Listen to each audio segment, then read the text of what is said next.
oui, merci, qui sont, comme pour le vestibule, utilisés pour la restauration de l'hôtel. Alors, l'hôtel Righi, il a conservé une grande partie de son décor intérieur, du moins dans les espaces du rez-de-chaussée, comme vous avez pu le constater, le hall, les salons, la salle à manger, les corridors. Ils possèdent encore leur carrelage, leur lambris, leurs verres gravés, leurs cheminées, colonnes, stucs, plafonds et luminaires. C'est vraiment un état de conservation qui est absolument remarquable et puis un ensemble qui est vraiment exceptionnel pour la région et même pour la Suisse. Les menuiseries et les boiseries, elles sont réalisées par la menuiserie Eld, qui est très connue à Montreux. Les verres gravés sur les portes vitrées sont réalisés par l'entreprise zurichoise Karl Verly. Et moi, je vais profiter aujourd'hui de cette pièce qui rappelle de manière manifeste le faste vraiment de l'hôtel qu'on visite aujourd'hui pour vous parler un peu plus en détail de l'historique de ce bâtiment. Donc, si le premier bâtiment du Righi, il est construit en 1855, il faut vraiment remonter un siècle plus tôt pour expliquer vraiment l'histoire de l'hôtellerie et donc par extension de la raison pour laquelle on a fait construire ici à Glion l'hôtel Righi. C'est en 1761 en fait que l'apparition d'un best-seller change radicalement le destin de la région. C'est Julie ou la Nouvelle Héloïse de Jean-Jacques Rousseau qui raconte l'histoire d'un impossible amour entre une jeune femme et son précepteur et qui prend place ici dans la région montreusienne, à Clarens plus précisément. Et les descriptions de Rousseau des paysages alpins et lacustres dans son livre, il suscite vraiment l'intérêt de l'Europe entière et c'est ça qui lance le tourisme dans la région. On voit arriver des aquarellistes et puis les premières personnes qui viennent profiter justement de ces vues exceptionnelles. Donc au milieu du 19e siècle, on trouve déjà des beaux hôtels au bord du lac, plutôt, dans la région montreusienne, mais il faut attendre l'initiative du banquier genevois Jacques Mirabeau pour voir apparaître la construction d'un hôtel sur un promontoire à Glion, c'est ici, à l'hôtel Righi. Jacques Mirabeau, il fait sa carrière bancaire à Milan, puis il revient en Suisse en 1829, à Clarens plus précisément, où il se fait construire une maison par l'architecte Philippe Franel. Et l'idée de transformer Glion en destination touristique, elle lui serait venue de la vue qu'il en avait depuis sa maison de Clarens, cette clairière sur les hauts de Montreux qui était toujours au soleil et qu'il admirait depuis quelques années déjà. Et pour ce faire, en fait, il s'associe à Charles Turrettini-Necker, un autre banquier genevois qui a aussi été maire de colonie et conseiller d'État. Et le nom de Righi vaudois, en fait, il fait référence à la célèbre auberge, Righi-Kulm, située au sommet de la montagne du même nom qui est au bord du lac des Quatre Cantons, vous en avez peut-être déjà entendu parler. Cette auberge de Righi-Kulm, elle est construite en 1816 et à l'époque elle se présente comme une pionnière des établissements hôteliers d'altitude. Donc en appelant cet hôtel ici le Righi, c'est vraiment une sorte d'hommage et de référence à cet établissement hôtelier que tout le monde connaît en Suisse à l'époque. Dès 1852, donc, Jacques Mirabeau et Charles Turrettini-Necker, ils achètent des terrains à Glion et ils engagent des travaux d'aménagement. Ils font également marcher leurs relations et moyens financiers, évidemment, pour la construction d'une route entre les Planches, donc Montreux, et Glion. Le bâtiment dans lequel vous vous trouvez actuellement, c'est le résultat de 3 chantiers successifs qu'on appelle Righi 1, Righi 2 et Righi 3. Alors le premier bâtiment, il n'a rien à voir avec celui-ci, comme vous pouvez voir, puisqu'il s'agit d'un grand chalet. Il date de 1855 et pour le réaliser, Mirabeau, en fait, il sollicite l'architecte de sa propre maison de Clarens, Philippe Franel. Philippe Franel, c'est pas n'importe qui à l'époque. En 1855, il a déjà signé les plans du manoir de Ban à Corsier, le musée de Chaplin que vous avez peut-être déjà visité, et de l'hôtel des Trois Couronnes de Vevey qui a été réalisé en 1843. Et l'hôtel Righi, donc, il rencontre un succès immédiat et il provoque l'ouverture d'autres établissements hôteliers à Glion, aux Armailles en 1856, puis l'hôtel du Midi en 1857. Et en 1861, c'est l'ouverture du chemin de fer entre Genève et Villeneuve qui vient encore encourager cet essor. Mirabeau, il meurt en 1864. Et pour faire face à la concurrence, ses héritiers, ils décident d'édifier un nouvel hôtel à côté du chalet.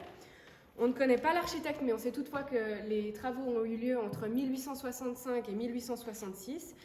Alors, c'est ce bâtiment-ci, vous voyez, il est composé d'un corps central qui fait 2 étages, puis flanqué de 2 ailes qui font, elles, 3 étages. Autre nouveauté, en fait, le nouvel hôtel, il est équipé de bains chauds et de douches, ce qui est quand même une prouesse technique pour les hôtels d'altitude à l'époque. Et on voit sur cette image qu'en fait, la réalisation de ce nouveau bâtiment, elle ne résulte pas en la destruction de Righi 1, le premier chalet. Ils sont en fait, on l'utilise un peu comme une sorte d'annexe pittoresque pendant plusieurs années encore. Et en fait, presque directement après la fin des travaux de construction de Rigi 2, ce bâtiment-là, donc, l'hôtel est racheté en 1867 par August Heimberg, un hôtelier d'origine allemande qui a fait ses classes dans la région lémanique. Il fait rapidement plusieurs améliorations, installation d'un bureau télégraphique en 1869, raccordement au réseau électrique de Vevey pour l'éclairage en 1870, et les abords de l'hôtel sont aménagés en promenade. Dans les années qui suivent, l'hôtel y reçoit l'appui d'un investisseur important. En 1874, c'est le chimiste et entrepreneur Henri Nestlé qui achète la maison à proximité pour sa retraite. Elle se trouve juste là. C'est celle-ci, ou celle-ci, que vous pouvez voir à l'extérieur, qui est aujourd'hui la pension, le restaurant Riviera. C'est la partie subsistante, elle était plus grande à l'époque. Alors, il l'achète pour sa retraite, mais il demeure un homme quand même très actif, puisqu'il investit beaucoup dans la station de Glion et en particulier dans l'hôtel Rigi. Il soutient par exemple le développement du réseau d'eau, l'installation de l'éclairage public au gaz ou encore l'ouverture d'un bureau de poste dans la station. Et en 1883, l'accès à Glion il est encore grandement facilité par la construction du funiculaire Territet-Glion, qui est directement raccordé non seulement au chemin de fer international, mais aussi au débarcadère lacustre. Donc Glion, ça devient vraiment une station qui est accessible par toute l'Europe. Et ce funiculaire, c'est une attraction touristique à lui seul, puisqu'il s'agit vraiment d'une prouesse technique, encore une fois. Lorsqu'il est construit, c'est le plus raide au monde après celui qui monte au Vésuve. Et cette station du funiculaire dans laquelle on installe un restaurant, peut-être que vous savez pour ceux qui l'ont emprunté aujourd'hui, mais elle se situe vraiment juste à côté de l'hôtel. Et August Heimberg, le propriétaire du Rigi de l'époque, il profite de cette circonstance de proximité pour prendre en charge la gestion du restaurant de cette station, qui est dès lors considérée vraiment comme une dépendance de l'hôtel. August Heimberg il meurt en 1893 et l'hôtel est repris par son beau-fils Fritz Reichelmann, qui a épousé l'une de ses filles et qui fait faire aussitôt de grandes transformations, suppose-t-on par l'architecte Louis Maillard.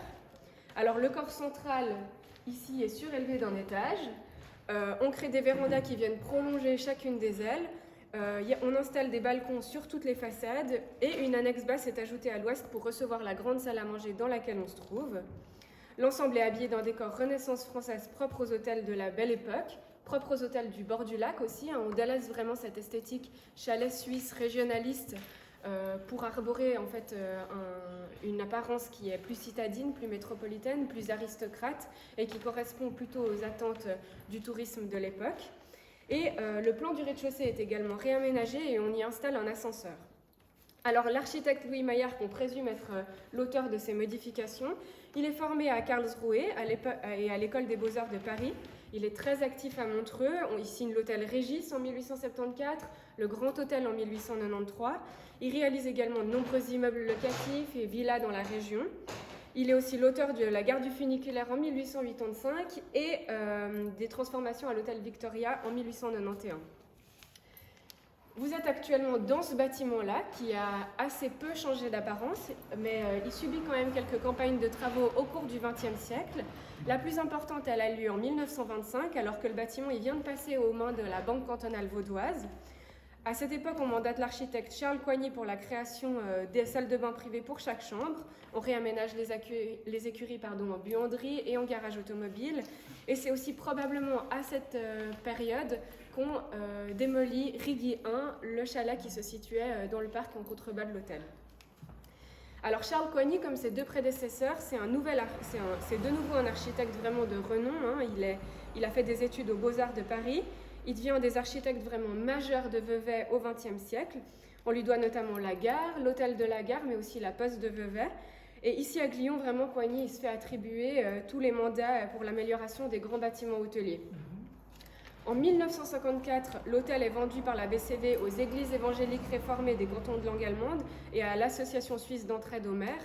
En fait, on en fait un lieu de vacances abordable pour les mères de famille qui ont vu leurs conditions de vie endurcies par la mobilisation de leurs époux pendant la Deuxième Guerre mondiale. Et puis, donc les séjours à l'hôtel Rigi s'accompagnent vraiment d'occupations plutôt à caractère religieux, lecture biblique, retraite spirituelle ou encore concerts de musique.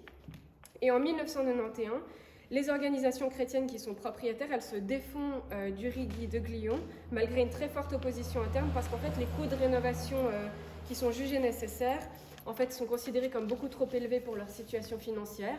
L'hôtel y rouvre en 2000 après travaux, mais son activité périclite assez rapidement et il est inactif maintenant depuis une vingtaine d'années. C'est pas un hôtel qui a été abandonné, hein, il n'a jamais été laissé sans occupation. On en a pris soin, le chauffage a été entretenu, les ascenseurs, les systèmes d'incendie. Donc c'est pas un hôtel qui a été abandonné à proprement parler, il a simplement été en inactivité. Je passe la parole à Julien Prieto qui va vous faire un point plutôt présent-futur. Alors, pour rebondir sur ce que vient de dire Clara, il a été inutilisé pendant 20 ans, mais la particularité de l'hôtel, c'est qu'il n'a pas été vidé.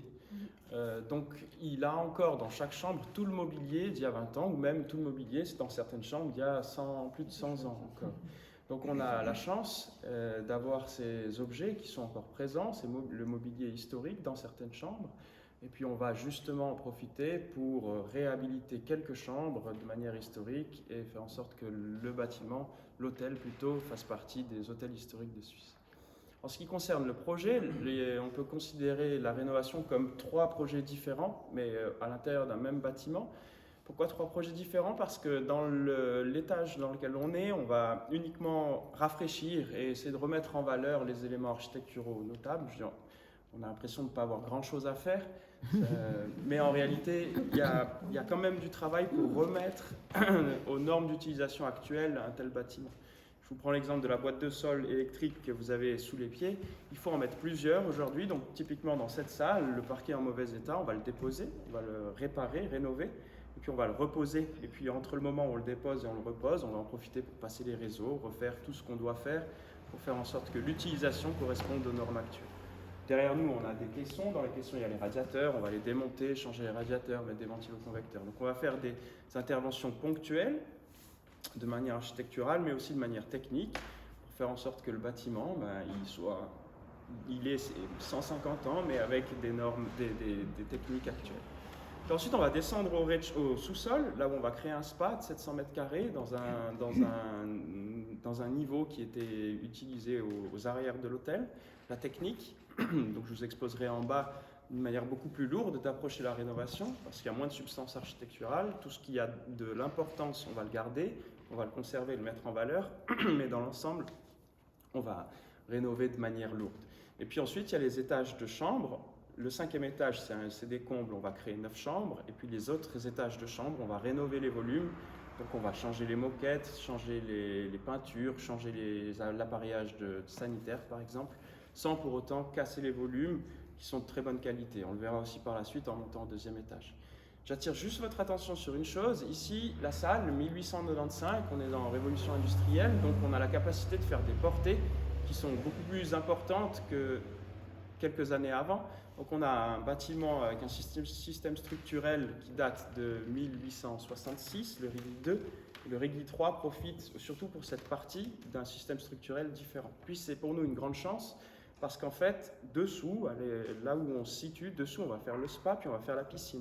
Puis une piscine, forcément, ça demande une longue portée, donc on a cette chance. Je vous le dis maintenant, parce que quand on sera en bas, ce sera difficile de s'imaginer qu'on marche dans une future piscine.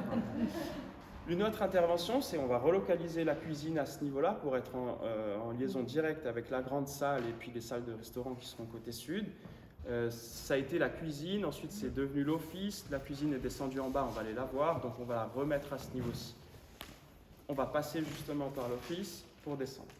Je profite juste de ce petit moment de passage pour attirer votre attention sur le mobilier, particulièrement ces chaises rouges orangées, qui datent aussi, elles, de 1895. C'est vraiment si vous regardez, pardon, c'est pas que je cherche, la photo de la salle à manger. C'est les chaises d'origine de 1895. Celles-ci datent plutôt des années 1920, mais on en parlera un peu plus en détail plus tard. Mais à l'hôtel Régis, ce qui est aussi exceptionnel, c'est qu'on a une grande partie du mobilier et qu'en fait, les meubles du rez-de-chaussée sont toujours restés au rez-de-chaussée, le meuble de chambre est toujours resté dans les chambres, et ainsi de suite. Donc vous voyez que c'est exactement les mêmes. Juste une question, on sait pas qu'on a des décorateurs décorateur. Oui, mais pour quel... Pour qu'il y ait une cohérence, je veux dire. Ah non, c'est nous sommes les architectes, d'accord. architectes d'intérieur et designers, et puis on fait ce travail. Vous avez ce service en interne. Oui, oui, tout à fait. Linéa Lombardo, il a un bureau d'architecture, mais à la base, on était architecte d'intérieur, puis le bureau a grandi. Voilà, parce que c'est- Et puis, on a aussi des designers qui fait des meubles. Le propriétaire, il